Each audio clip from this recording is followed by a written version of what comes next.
श्री महालक्ष्मी व्रत कथा। यह व्रत भाद्रपद के शुक्ल पक्ष की अष्टमी को आरंभ करके आश्विन मास के कृष्ण पक्ष की अष्टमी को समापन किया जाता है। एक समय महर्षि द्वैपायन व्यास जी हस्तिनापुर आए। उनका आगमन सुन समस्त राज्यकुल के कर्मचारी महाराज भीष्म सहित उनका सम्मान आदर कर राजमहल में महाराज को स्वर्ण के सिंहासन पर विराजमान कर अर्घ्यपाद्य आचमन से आपका पूजन किया।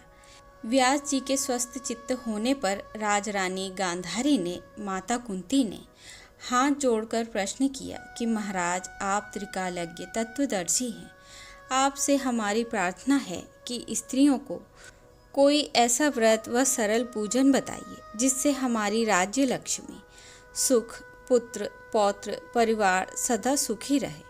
इतना सुन के व्यास जी ने कहा कि हम ऐसे व्रत पूजन का उल्लेख कर रहे हैं जिससे सदा लक्ष्मी जी स्थिर होकर सुख प्रदान करेंगी। वह श्री महालक्ष्मी व्रत है जिनका पूजन प्रतिवर्ष आश्विन कृष्ण पक्ष की अष्टमी को मनाया जाता है।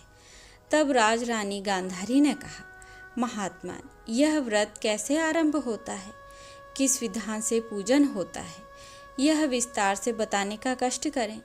तब महर्षि जी ने कहा कि यह व्रत भाद्रपद शुक्ल पक्ष की अष्टमी के दिन सुबह व्रत का मन में संकल्प कर किसी जलाशय में जाकर स्नान कर स्वच्छ कपड़ा पहने, तब ताजी दूर्वा से महालक्ष्मी जी को जल का तर्पण देकर प्रणाम करना चाहिए।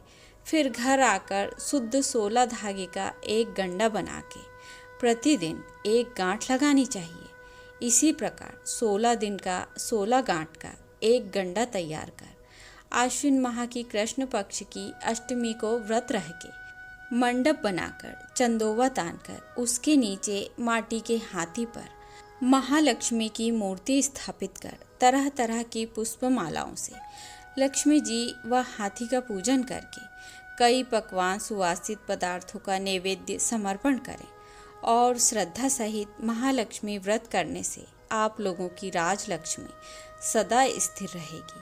ऐसा विधान बताकर व्यास जी अपने आश्रम को प्रस्थान कर गए। इधर समय अनुसार भाद्रपद मास की शुक्ल पक्ष की अष्टमी से समस्त राजघरानों की नारियों ने व नगर स्त्रियों ने श्री महालक्ष्मी व्रत का आरंभ कर दिया। बहुत सी नारी गांधारी के साथ प्रतिष्ठा मान हेतु व्रत का साथ देने लगी। कुछ नारी माता कुंती के साथ भी व्रत का आरंभ करने लगी, पर गांधारी जी द्वारा कुछ द्वेष भाव चलने लगा। ऐसा होते होते 15 दिन व्रत के समाप्त होकर 16वां दिन आश्विन कृष्ण पक्ष की अष्टमी का आ गया। उस दिन प्रातःकाल से नगर नारियों ने उत्सव मनाना आरंभ कर दिया और समस्त नर नारी राजमहल में गांधारी जी के यहाँ उपस्थित हो तरह तरह से महालक्ष्मी जी के मंडप व माटी के हाथी बनाने सजाने की बड़ी तैयारियां होने लगी। गांधारी जी ने नगर की सभी प्रतिष्ठित नारियों को बुलाने को सेवक भेजे, पर माता कुंती को नहीं बुलवाया गया और न ही कोई सूचना भेजी गई। उत्सव वाद्य धुन गुंजारने लगी, जिससे सारे हस्तिनापुर में खुशी की लहर दौड़ गई। माता कुंती ने इसे अपना अपमान समझकर बड़ा रंज मनाया और व्रत की कोई तैयारी न की। इतने में महाराज युधिष्ठिर, अर्जुन, भीमसेन, नकुल, सहदेव सहित 5 पांडव उपस्थित हो गए। तब अपनी माता को गंभीर देख अर्जुन ने प्रार्थना की, माता, आप इतनी दुखी क्यों हो? क्या हम भी आपके दुख का कारण समझ सकते हैं और दुख दूर करने में भी सहायक हो सकते हैं? आप बताएं। तब माता कुंती ने कहा, बेटा, जाति अपमान से बढ़कर कोई दुख नहीं है। आज नगर में श्री महालक्ष्मी व्रत उत्सव में रानी गांधारी ने सारे नगर की सारी औरतें मान देकर बुलाई हैं, पर तुम्हारी ईर्ष्यावश मेरा अपमान कर उत्सव में नहीं बुलाया। तो पार्थ ने कहा, माता, क्या वह पूजा का विधान सिर्फ दुर्योधन के ही महल में हो सकता है? आप अपने घर में नहीं कर सकती? तब कुंती ने कहा, बेटा, कर सकती हूँ, पर वह साज सामान इतनी जल्दी तैयार नहीं हो सकता, क्योंकि गांधारी के 100 पुत्रों ने माटी का विशाल हाथी तैयार करके पूजन का साज सजाया है। वह ऐसा विधान तुमसे न बन सकेगा। और उनके उत्सव की तैयारी आज दिन भर से हो रही है। तब पार्थ ने कहा, माता, आप पूजन की तैयारी कर नगर में बुलावा फिरावें। मैं ऐसा हाथी पूजन को बुला रहा हूँ जो आज तक हस्तिनापुर वासियों ने न ही देखा न पूजन किया है। मैं आज ही इंद्रलोक से इंद्र का हाथी ऐरावत, जो पूजनीय है, उसे बुलाकर तुम्हारी पूजा में उपस्थित करा दूंगा। आप अपनी तैयारी करें। इधर माता कुंती ने सारे नगर में पूजा का ढिंढोरा पिटवा दिया और पूजा की विशाल तैयारियां होने लगी। तब अर्जुन ने सुरपति को ऐरावत भेजने का पत्र लिखा और एक दिव्य बाण में बींध कर धनुष पर रखकर देवलोक इंद्र की सभा में फेंका। इंद्र ने बाण से निकालकर पत्र खोला और पढ़ा तो आश्चर्य से अर्जुन को लिखा कि हे पांडु कुमार, ऐरावत भेज तो दूंगा, पर वह इतनी जल्दी स्वर्ग से कैसे उतर सकता है? तुम इसका उत्तर शीघ्र ही लिखो। पत्र पाकर अर्जुन ने पत्र में बाणों का रास्ता बना के हाथी उतारने की प्रार्थना लिखकर पत्र वापस कर दिया। इंद्र ने मातली सारथी को आज्ञा दी कि हाथी को पूर्ण रूप से सजाकर हस्तिनापुर में उतारने का प्रबंध करो। महावत ने तरह तरह के साज सामान से ऐरावत को सजवाया। देवलोक की अंबर झूल डाली गई। स्वर्ण की पालकी रत्न जड़ित कलशों से बांधी गई।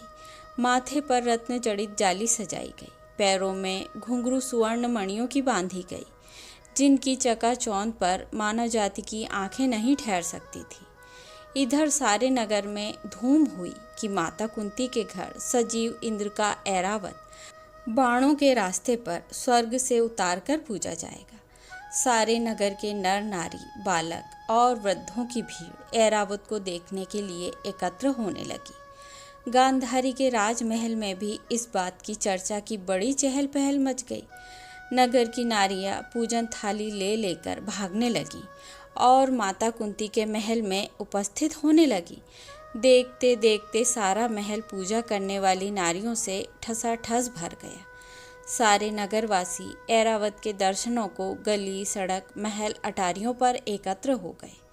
माता कुंती ने ऐरावत को खड़ा करने हेतु रंग बिरंगे चौक को पुरवाकर नवीन रेशमी वस्त्र बिछवा दिया। हस्तिनापुरवासी तरह तरह की स्वागत तैयारियों में फूल, माला, अबीर, केसर हाथों में लेकर पंक्तिबद्ध खड़े थे। इधर इंद्र की आज्ञा पाकर ऐरावत स्वर्ग से बाणों के बनाए रास्ते से धीरे धीरे आकाश मार्ग से उतरने लगा, जिसके आभूषणों की आवाज़ नगरवासियों को आने लगी। ऐरावत के दर्शन होते ही नर नारियों ने जय जयकार के नारे लगाने आरंभ किए। ठीक सायंकाल ऐरावत माता कुंती के महल के चौक में उतर आया। तब समस्त नर नारियों ने पुष्पमाला, अबीर, केसर को चढ़ाकर स्वागत किया। महाराज धौम्य पुरोहित द्वारा ऐरावत पर महालक्ष्मी की मूर्ति स्थापित करा के वेद मंत्रों द्वारा पूजन किया गया। नगर वासियों ने भी लक्ष्मी पूजा का स्वागत करके ऐरावत की पूजा की। फिर तरह तरह के मेवा पकवान लेकर ऐरावत को खिलाए गए। ऊपर से जमुना जल पिलाया गया। फिर तरह तरह के पुष्पों की ऐरावत पर वर्षा की गई।